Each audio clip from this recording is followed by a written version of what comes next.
everyone, and welcome to the Concentra webinar, Get Ready, More OSHA Inspections Possible in 2022. Today's webinar will be presented by Dr. Deepa and Jim Waugh.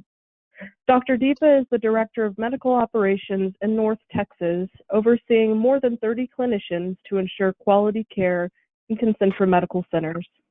Jim is a Concentra Director of Physical Therapy with more than 15 years of experience in providing physical therapy in an occupational health setting.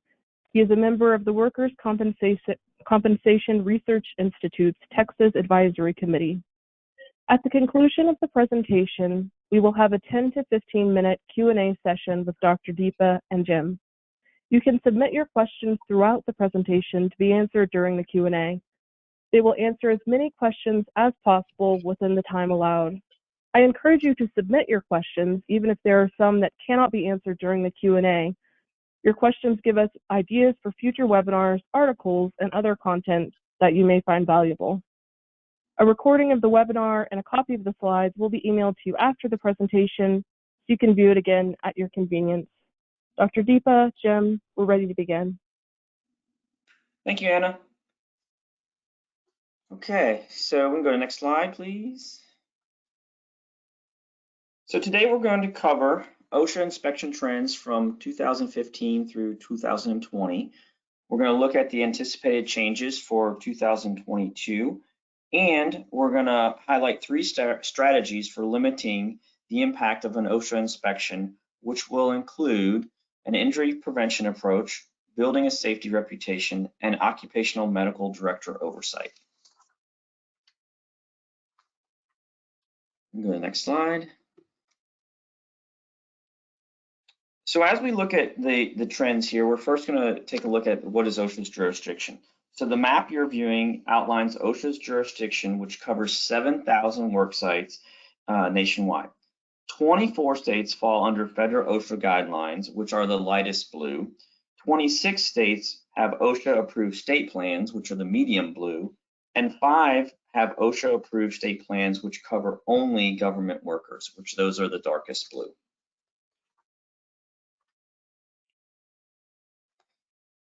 So when we look at the inspections, this chart gives us a total OSHA inspections for the years 2015 through 2020 when we consider the full column for each year.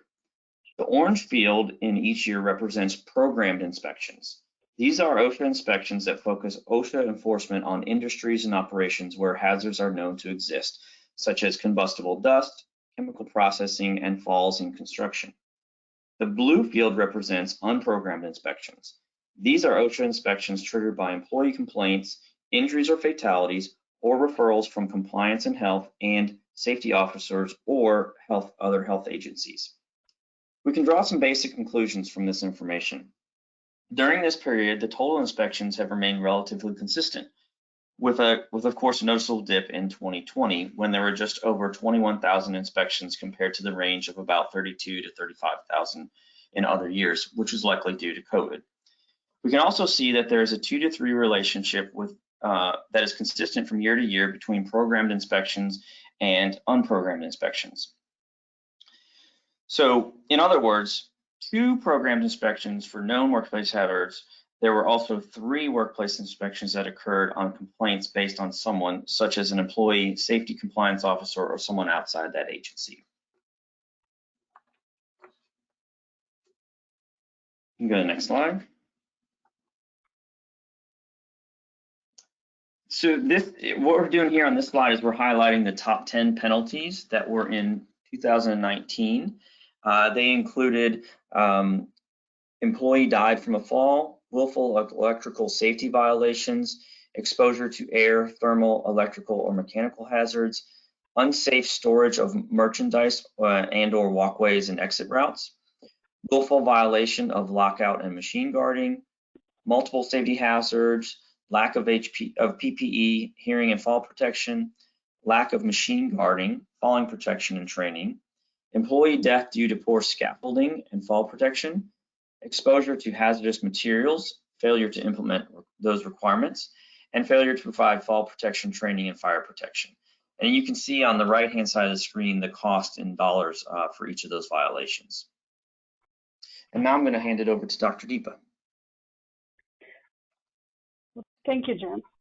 So given the sheer number of work sites that OSHA has jurisdiction over, they have to actually prioritize how they do their inspections. So they focus their inspection resources on the most hazardous workplace. So this slide lists out all the priorities, how they prioritize which site gets the attention. So the very first one is the imminent danger situations. These are hazards that could cause death or serious physical harm. So compliance officers will ask employers to correct these hazards immediately and or remove endangered employees. The second one is the severe injuries and the illnesses. I think most of y'all know that all work-related fatalities must be reported within 8 hours, and all work-related inpatient hospitalizations, amputations, or loss of eye must be reported within 24 hours. The third one is the employee complaints. Okay, these complaints receive a high priority response because a lot of those employees are encouraged to file their complaints anonymously. And so these allegations of hazards or violations receive a high priority from OSHA. The fourth one is the referral of hazards from other federal, state, and local agencies and organizations, or even the media. So these receive a consideration for inspection. The fifth one is a targeted inspection. So these inspections are aimed at specific high hazard or industries or individual workplaces that, in the history, they have experienced high rate of injury and illnesses. The sixth kind is the follow-up inspections. And these check for any abatement of violations during previous inspections, and they're also conducted in certain circumstances. The seventh one is the lower level priorities, and these are handled by phone or fax. Now, this is the priority order we have seen them use until now, and we have grown used to seeing this. But as we will see later on in this presentation, this may well be changing in 2022, along with a possible increase in the number of inspections. Next slide, please. Let's take a look at what happens when an OSHA inspection occurs. So I can probably split this process into two different slides and sort of two separate sections of the process. The very first one, they actually research the company's history. They look through who's the company, what is their history, what is their injury history, and they decide on the inspection. They present the credentials on site. They first hold an opening conference, and then they conduct the walkarounds and hold the closing conference. This is the first section of the inspection. Next slide, please. So then what happens is citations are proposed based on the penalties, and this is done within 6 months. And these penalties are categorized as willful, serious, other than serious, de minimis, failure to abate, and repeated penalties. And the employers are allowed to appeal within 15 working days. So this is what happens when an OSHA inspection occurs. I'm going to hand it over to Jim for the anticipated changes in 2022. Okay.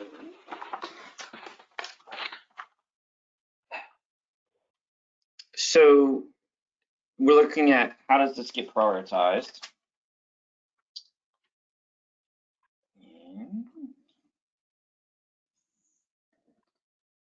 So next year, OSHA's budget increased less than 1% over the previous year. And the next 2 years, it increased by about 4%. And then in 2022, it's going to increase by 12.3% or $664 million.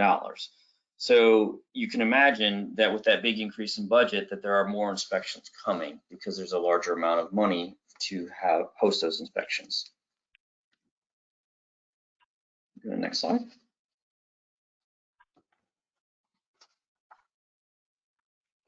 So what's driving that? there's a lot of different things. It's really associated with administration. You have aggressive use of citations and enforcement. You have expansion of the bad actor or egregious and high dollar cases. You have skepticism about employer safety incentive programs. You have reduced use of cooperative programs and partnerships. There's encouragement for whistleblowers. There's a streamlined process. It's a streamlined process for lost my spot here. For perceived violations, and there's more record keeping and increased publicity on the deterrence. So as we move on, we want to look at some of the strategies that can help you reduce the impact of an OSHA inspection or hopefully prevent an OSHA fine. Really, the first one is going to be injury prevention. And with injury prevention, it's really key because as you can see here, 30% of all work-related injuries were musculoskeletal in nature. The survey of occupational illnesses and injuries collects data on musculoskeletal disorders for cases involving days away from work. And in 2018, there were 900,380 cases with days away from work in the private sector, and 272,780 days were related to work-related injuries, musculoskeletal injuries, which is 30%. So that's a huge number. As we move on, we'll see that among the most common types of musculoskeletal disorders are sprains, strains, and tears, back injuries, and repetitive use injuries. Cumulative trauma disorders, also known as CTDs, are a general term for a group of musculoskeletal disorders caused by repetitive movements and that impact muscles, tendons, and nerves. OSHA considers CTDs the nation's most common occupational health problem, and it has an estimated cost of $20 billion a year. That's billion with a B. So that's a really significant number. So prevention can go a long way. Next slide, please. Now we'll look at 6 musculoskeletal prevention measures. They are pre-employment functional testing, musculoskeletal screening, early reporting programs, pre- and intra-shift exercise programs, workplace ergonomic guidance, and on-site athletic trainer or physical therapist programs. The pre-employment functional testing is defined as quantifying employee capabilities to handle physical work tasks using a well-designed assessment format. Concentra conducts human performance evaluations, or HPEs, which are designed for specific jobs based on objective measurements of the essential job functions. The HPEs are used primarily for post-offer pre-employment assessments, but they can also be used for post-injury return to work assessments. Next slide, please. Musculoskeletal screening is designed as a proactive, objective assessment of strength, flexibility, and balance that can be used for new hires and existing employees annually or episodically. Musculoskeletal screening can use a scoring system or a simple movement test to identify deficits that are then addressed in customized consultations. However, it is important to note that the potential employee cannot be excluded from a job based on a musculoskeletal screen, since that screen is not based on the essential functions of the job. Early symptom evaluation is a Concentra approach intended to avert serious injury by identifying early onset symptoms and addressing them at a first aid level of care. In this approach, it helps reduce injury costs, duration, and recordable injuries. It includes direct symptom evaluation, first aid level of care, and medical assessment, and it may include incident investigation, work rotation planning, and employee education.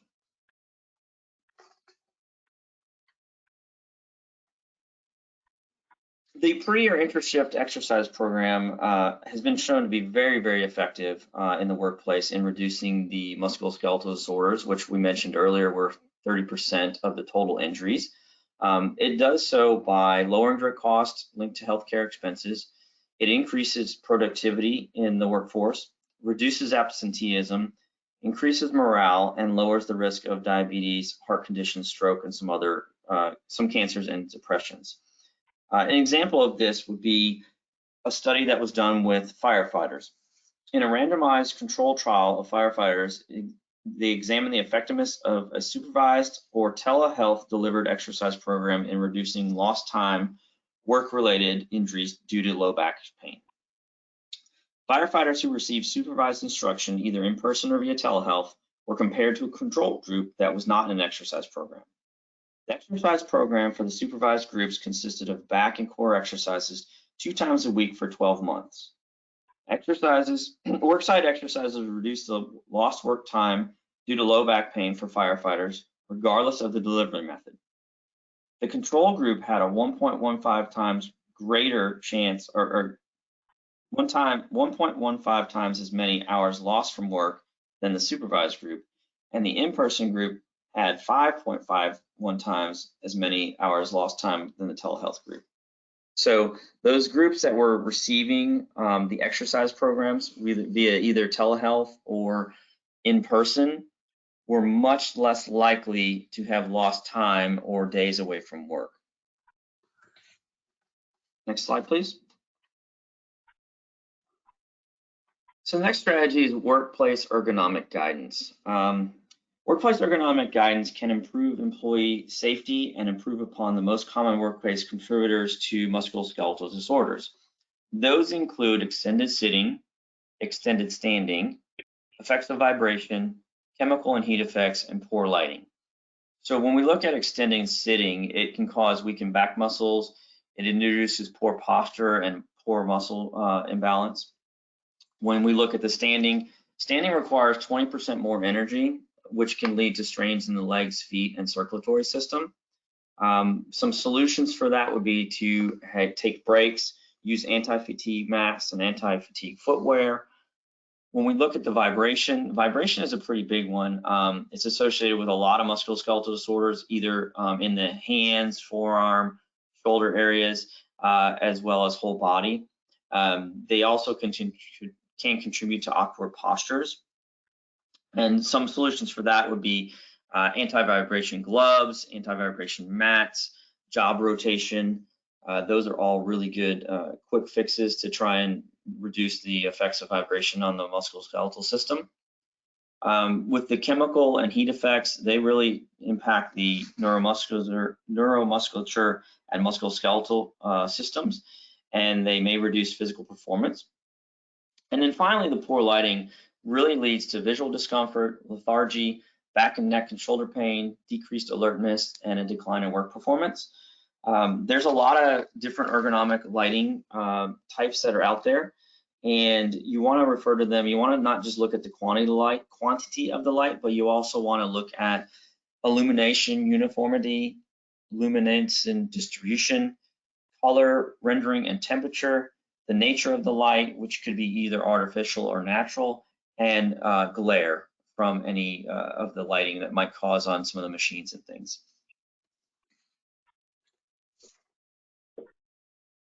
So when we move on and we look at the 6th way, which that is using an on-site athletic trainer or physical therapist. There's poor evidence that self-managed programs, such as leaving employees to implement best practices on their own, are really effective in reducing pain and preventing injuries without the presence of an on-site clinician, such as an on-site athletic trainer or physical therapist. Really what we've found, and they've seen in all the evidence, is the education just isn't enough. You really need somebody on site to spend time with those injured workers or potentially injured workers to prevent further injury or severity of injury. So the benefits of having an athletic trainer or physical therapist on site include a deep understanding of the job requirements and the ability to provide appropriate ergonomic modifications, the ability to provide targeted interventions for injured employees, fewer treatments to achieve optimal outcomes, and there's no time lost for travel to on-site, off-site appointments, which saves the employee and the employer time and productivity. So now I'm going to hand it back off to Dr. Deepa to cover the second strategy. Thank you, Jim. So the strategy number 2 is building a safety reputation. If you remember back in the discussion on OSHA inspections, OSHA focuses strongly on the company history, essentially your safety reputation. So repeated and or willful violations and failure to abate identified issues, they are viewed in a harsher light than a random injury that occurs despite the company's dedication and vigilance and workplace safety. So by building this safety reputation over time, an employer may stay low on the OSHA radar. Next slide, please. This is the previous slide, Anna. Thank you. So let's look at what are the strategies from an occupational health perspective to build an employer safety reputation. First and foremost, a relationship with an occupational health provider is pretty critical. It sounds pretty basic, but it serves to enhance the health of your workforce and also removes obstacles to medical care in multiple ways. The second strategy would be occupational health expert inspections of workplace facilities to identify the health and safety red flags and also to recommend mitigation measures. The third strategy would be to have a sound evidence-based occupational health practice that stays current on changes nationwide. For example, use of medical expert panels to create strategies.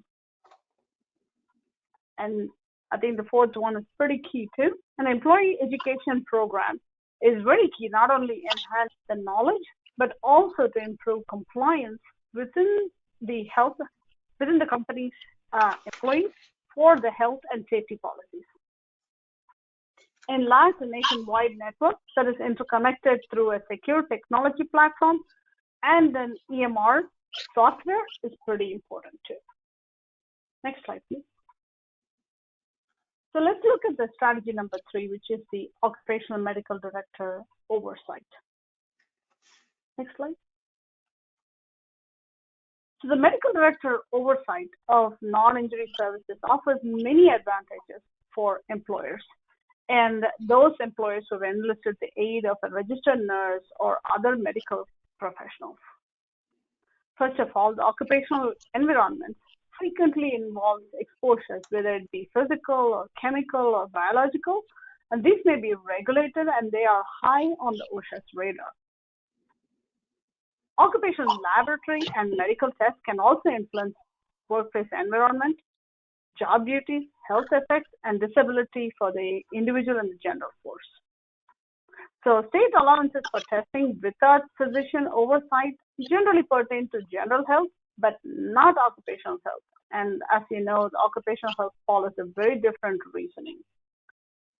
And the physician oversight helps avoid unnecessary testing, increased costs, and also inaccurate interpretation of test results.